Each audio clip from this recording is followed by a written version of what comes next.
오늘은 LNF에 대해서 물어보셔서 LNF 한번 다뤄보도록 할게요. LNF 지금 주가가 굉장히 많이 떨어지고 있어요. 고점 대비해서 반토막이 난 상태입니다. 35만원까지 갔던 게 17만 3,400원까지 떨어졌어요. 특히 올해 2차전지 기업들의 주가가 굉장히 좋았는데 LNF는 올해 주가가 6%나 마이너스인 상태입니다. 에코프로비엠이랑 포스코 퓨처엠, 코스모 신소재는 주가가 굉장히 많이 올랐거든요. 근데 LNF는 주가가 오른 것도 아니면서 최근에 주가가 떨어지는 폭도 굉장히 가팔라요. 아니 같은 2차전지 양극재 사업을 하고 있는데 왜 이렇게 LNF만 주가가 떨어지고 있는지 그거에 대해서 오늘 한번 다뤄보고자 합니다. 일단 LNF의 장기적인 주가 추이를 보면 2020년도 갑자기 이렇게 주가가 확 뛰었어요.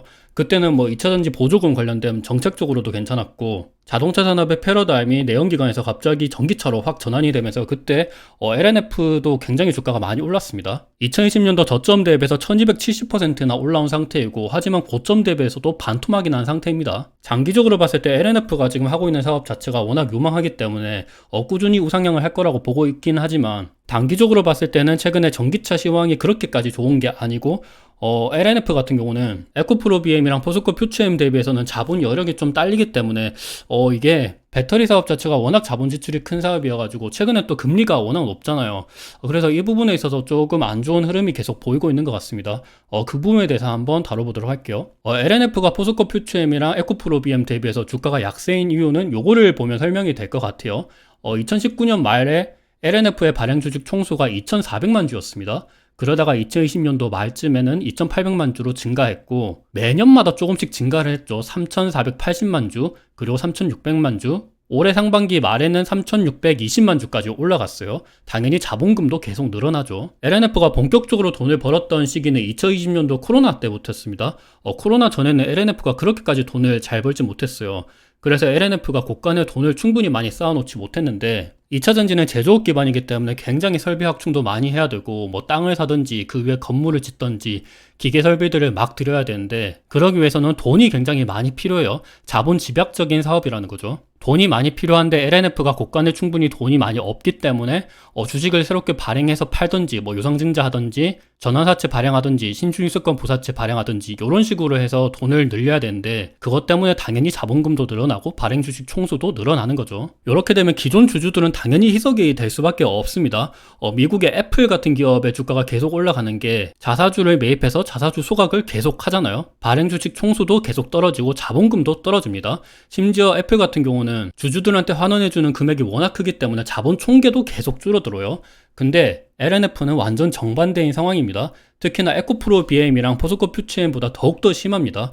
왜냐하면 포스코 퓨처엠은 뒷배가 포스코잖아요. 포스코라는 대기업이 있기 때문에 지원을 충분히 해줄 수 있고 LG화학 같은 경우도 LG화학이라는 대기업이 있어서 자본 여력이 충분합니다.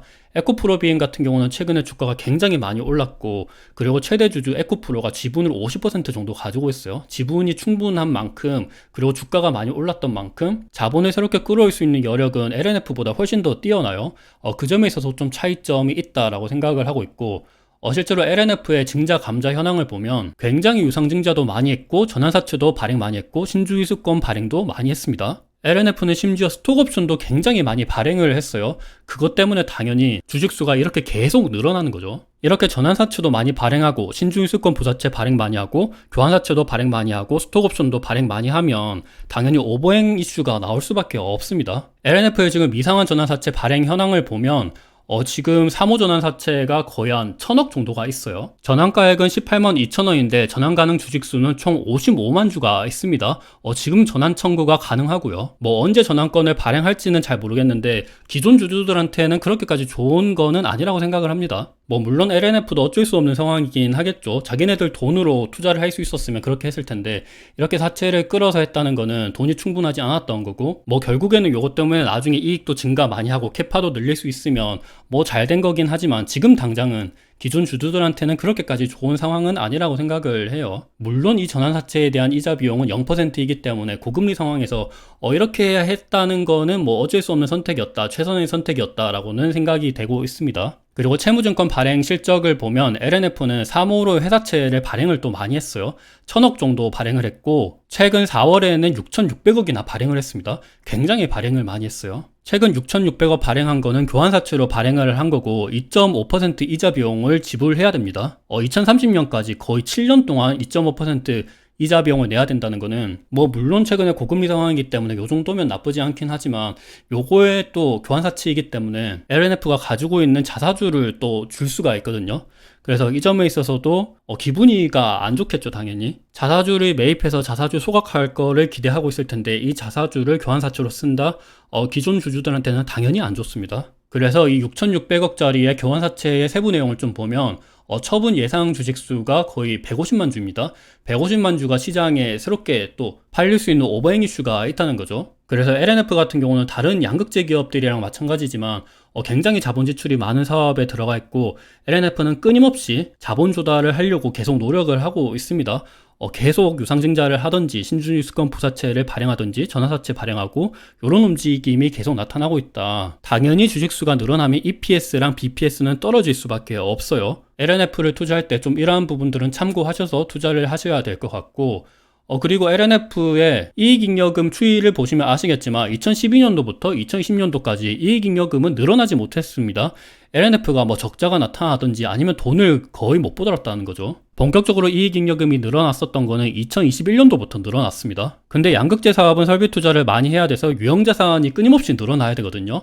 그래서 실제로 LNF는 유형자산이 끊임없이 늘어나고 있어요. 근데 이익잉여금이 그걸 따라가지를 못하고 있습니다. 어떻게 해서든 캐파를 막 늘려가지고 돈을 잘 벌어야 되는 상황인데 지금까지는 좀 그런 모습이 나타나고 있지는 않다. 뭐 물론 회사에서는 열의를 계속 하고 있습니다. 캐파를 어떻게 해서든 늘리고 영업이익을 막 더블로 늘리고 이런 모습을 기대하고 있는데 한 번 더 지켜봐야 될 것 같고요. 그래서 LNF의 순현금을 보면 굉장히 현금이 마이너스로 확대되고 있죠. 원래도 LNF가 순현금이 마이너스인 상태인데 2020년도부터 해서 계속 순현금이 떨어지고 있습니다.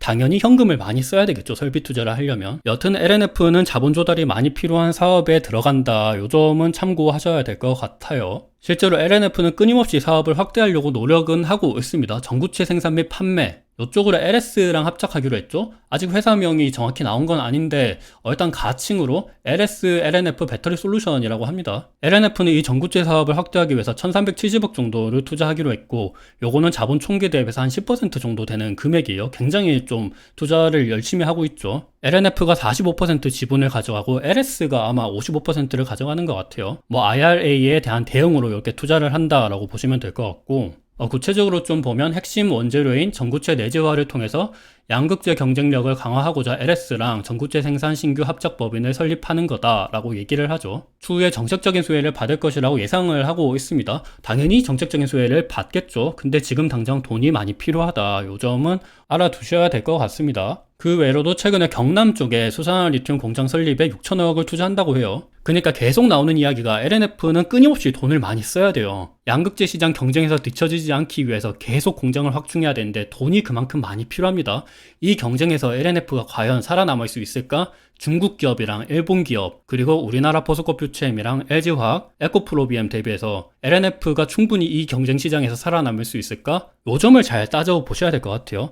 그래서 실제로 양극재 기업의 캐파를 한번 보면 모든 기업들이 꾸준히 늘어나고 있어요. 에코프로비엠도 계속 늘어나고 있고 LNF도 늘어나고 있고 포스코 퓨처엠이랑 LG화학도 계속 늘어나고 있어요. 그래서 지금 전망대로라면 LNF도 꾸준히 앞으로 돈이 계속 필요하고 캐파가 늘어날 때마다 LNF의 실적도 계속 늘어날 것이라고 보고 있긴 하지만 그 상황 자체를 지금 가지고 있는 돈이랑 자본 조달로서 잘 해결해 나갈 수 있을까? 그 점을 좀 눈여겨보셔야 될 것 같아요. 근데 LNF 같은 경우가 에코프로비엠이랑 포스코 퓨처엠보다 조금 안 좋은 점을 생각해보면 LNF의 최대 주주가 세로닉스거든요. 근데 세로닉스가 돈이 많이 없어요. 포스코 퓨처엠의 뒷배는 포스코고 에코프로비엠의 뒷배는 에코프로죠. 그리고 배터리 아저씨도 있죠. 배터리 아저씨의 영향 덕분에 에코프로비엠 주가도 굉장히 많이 올랐고 보통 이렇게 성장 사업을 하고 있는 기업들 같은 경우는 초기에 주가를 많이 올리려고 해요. 왜냐하면 자본 조달이 많이 필요하면 당연히 뭐 주식을 많이 찍어서 시장에서 자본을 많이 조달해야 되는데 주가가 높으면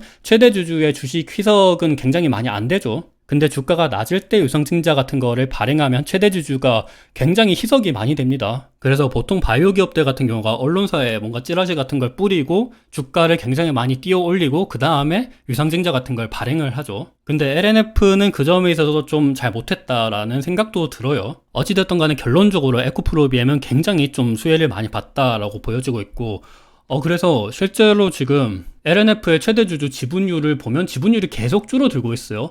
요거는 이번 상반기뿐만이 아니라 2020년도부터 해서 지분율이 계속 줄어들고 있거든요. 원래 2020년도 초반에는 LNF의 최대 주주 지분율이 거의 한 30% 정도 있었어요.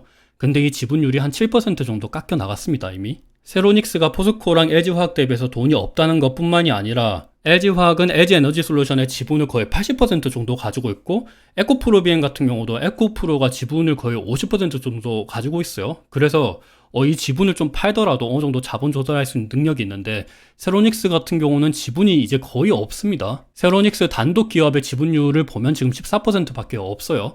그래서 이 점에 있어서 좀 앞으로 경쟁에서 이길 수 있을까? 이런 걱정이 조금은 드는 것 같아요. 그래서 지난 1년간 LNF의 공매도 잔고 추이를 보면 그렇게까지 솔직히 뭐 막 늘어난 건 아니에요. 왜냐하면 2차전지 기업들의 주가가 굉장히 많이 올랐기 때문에 최근에 다른 기업들 같은 경우는 공매도 잔고가 굉장히 많이 늘었거든요. 근데 LNF는 상대적으로 많이 안 늘었기 때문에 이 점에 있어서는 그래도 LNF는 투자해볼 만하다라는 생각은 좀 들고 있습니다. 에코프로비엔 같은 경우는 공매도 잔고가 굉장히 많이 늘었거든요. 근데 최근에 쇼커버링 때문에 주가가 많이 올랐었죠. 그러면서 뭐 공매도 잔고가 굉장히 많이 떨어졌는데 아직까지 높은 추이에 있습니다. 거의 한 1조 정도 공매도 잔고가 쌓여 있죠. 포스코 퓨처엠도 공매도 잔고가 계속 늘어나고 있습니다. 아직까지 포스코 퓨처엠에 대해서 안 좋게 생각하는 기관들이나 뭐 외국인들이 많다는 거죠. 하지만 LNF는 그 정도까지는 아니다라고 보여지고 있고, 지금 LNF의 시가총액이 6조 3천억입니다. 코스닥 5위 기업이고요. 근데 앞서 보셨다시피 LNF의 최대 주주가 지금 지분을 한 23% 정도 가지고 있거든요. 그러면 실제로 지금 시장에 유통되는 주식 수는 한 77% 정도밖에 안 되죠. 그래서 6조 3천억에 77% 정도면 6조 3천억에다가 77% 하면 한 4조 8천억 정도가 나오는데, 4조 8천억 중에서 지금 LNF의 공매도 잔고 금액이 4,800억이니까 유통되는 시가총액 대비해서는 한 10% 정도가 공매도 잔고로 쌓여져 있어요. 전체 시가총액 대비해서는 7.35%인데 유통되는 시가총액 대비해서는 10%가 공매도 잔고예요. 공매도가 그러니까 절대적인 수치 자체는 그렇게 높은 거는 아닌데 시가총액이랑 비교했을 때는 굉장히 높다. LNF의 공매도 잔고가 에코프로비엠이랑 포스코 퓨처엠처럼 쭉 늘어난 건 아닌데 시가총액 대비해서 따졌을 때는 10% 정도 비중이 나온다는 거는 굉장히 높다. 그래서 LNF를 안 좋게 보는 사람들도 많다. 요거는 한번 참고 삼아 보시면 좋을 것 같아요. 그리고 LNF 하면 요점도 진짜 핫 이슈죠. LNF는 코스닥에서 상장 폐지할 거고 코스피로 이전할 계획을 가지고 있습니다. 주주총회 일자는 다음 달 25일이고요. 진짜 얼마 안 남았죠. 한 달밖에 안 남았습니다. 10시 30분에 주주총회를 할 예정이고, 이 주주총회에서 안건이 통과되면 LNF는 코스피로 이전 상장을 할 계획이에요. 근데 이런 이야기도 나오고 있어요. 포스코 DX랑 LNF가 또 공매도 덫에 대한 우려가 있다. 원래 LNF가 코스닥에서 상장 폐지하고 코스피로 넘어가면 순간적으로 공매도는 안 됩니다. 지금 당장은 공매도 되는 곳이 코스피 200이랑 코스닥 150밖에 안 되죠. 근데 LNF가 지금 워낙 시가총액이 크기 때문에 코스피로 이전 상장을 하면 특례로 코스피 200으로 바로 편입이 될 수도 있거든요. 그 내용은 이 기사를 보면 아는데, 최근 15개월간 일평균 시가총액이 유가증권 시장 보통주 시가총액 50위 안에 들면 가장 빨리 코스피 200 선물 만기일 다음 달 지수에 편입이 된다고 합니다. 가장 빠른 코스피 200 선물 만기일이 12월이죠. 그래서 12월에 LNF가 시가총액 50위 안에 들면 코스피 200에 들어갑니다. 그러면 바로 또 공매도를 때릴 수가 있어요. 그래서 이 점은 조금, 물론 좋은 점도 있기는 해요. 코스피 200에 들어가면 그만큼 패시브 자금도 들어와서 좋은데 요거는 한번 따져봐야 될 것 같아요. 우리나라 개인 투자자들은 진짜 공매도를 많이 싫어하기 때문에 요 점은 한번 참고 삼아 보시면 좋을 것 같습니다. 그래서 LNF의 올해 예상되는 PER은 51배, 그리고 PBR은 4배예요.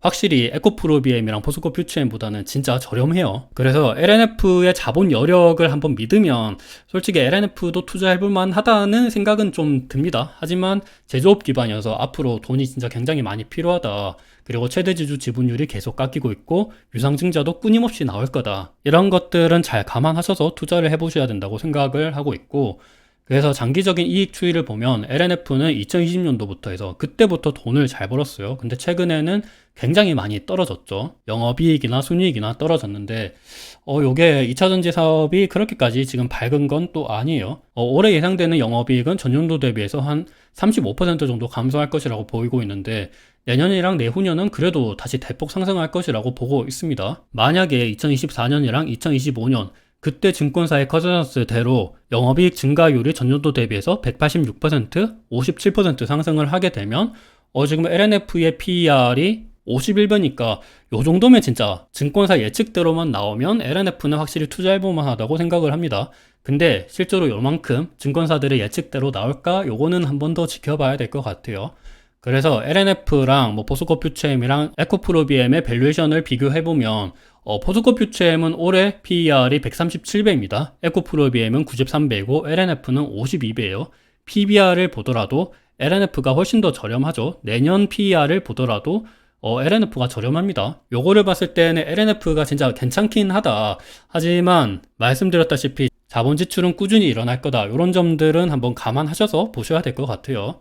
최근에 2차전지 업황이 안 좋다라고 하는 거는 요거를 보면 아실 것 같아요. 지금 리튬 가격도 계속 떨어지고 있고 니켈 가격도 떨어지고 있고 이를 기반으로 만드는 양극재 가격도 떨어지고 있어요. 리튬 가격이 떨어지고 있다는 거는 리튬의 과잉 공급이 일어나고 있다는 거죠. 리튬이 부족하면 당연히 리튬 가격은 올라갑니다. 원유 가격이 최근 올라가는 거는 오펙 플러스에서 감산해서 그렇고 지금 열연 철강 가격도 조금씩 올라가는 모습을 보이고 있는데 중국에서 철강 감산을 하기 때문이에요. 근데 리튬 가격은 떨어지고 있습니다. 리튬이 부족하면 리튬 가격은 떨어질 이유가 없어요. 그래서 결국에는 이 원자재랑 양극재의 가격이 동행을 하게 되는데 리튬 가격이 떨어지면 양극재 가격도 떨어지고 LNF의 주가도 안 좋을 수 있겠다 이렇게 생각을 할 수가 있을 것 같아요. 실제로 양극재 수출량도 떨어지고 있고 양극재 수출 가격도 떨어지고 있습니다. 오른쪽 보면 전분기 대비 성장률이 마이너스 상태에 진입을 했고 계속 떨어지고 있다라는 거는 LNF의 실적도 안 좋을 수 있겠다 이렇게 생각을 해볼 수 있을 것 같습니다. 그래서 결론을 말씀드리면 LNF의 최근 주가가 많이 떨어지고 있는데 자본이 많이 필요한 사업에 들어가 있고 LNF가 과연 경쟁에서 이길 수 있을까? 이 점을 한번 눈여겨보셔야 된다고 생각을 하고 있어요. 하지만 LNF는 진짜 좋은 기업이고 성장할 거는 거의 자명하기 때문에 꾸준히 우상향을 할 것 같기는 하거든요. 근데 과연 하락이 언제 끝날지 요거는 조금 더 지켜보셔야 된다라는 말씀을 드리면서 오늘 영상은 마무리하도록 하겠습니다. 정도 도움이 되셨으면 좋을 것 같아요.